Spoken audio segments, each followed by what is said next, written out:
हाजीपुर वैशाली।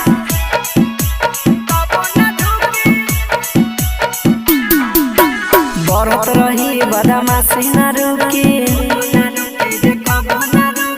बढ़त रही बदमाशी न रुकी।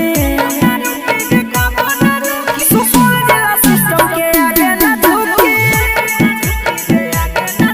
सुपौल जिला सिस्टम के आगे न झुकी। उखाड़ न पाई कुछ खाली से भूखी,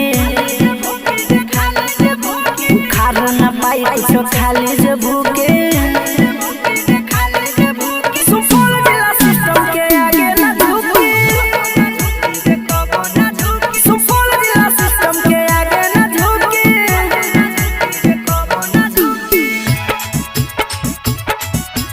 डीजे कंचन राज हाजीपुर वैशाली।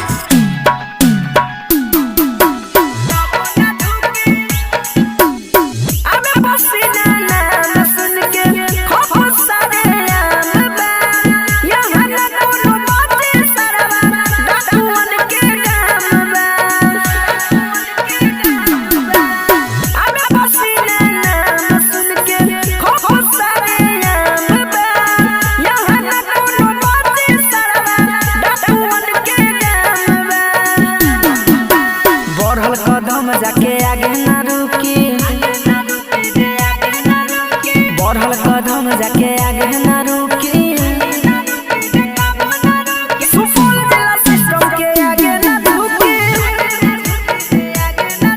सुपौल जिला सिस्टम के आगे न झुकी। कबो न झुकी। डीजे कंचन राज हाजीपुर वैशाली।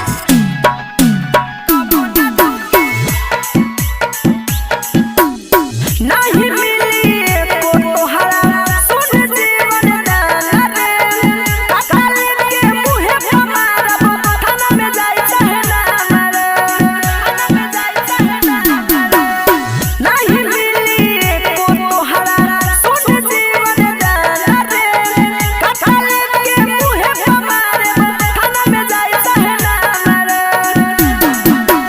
गाला दबा देब सांस न छूटी,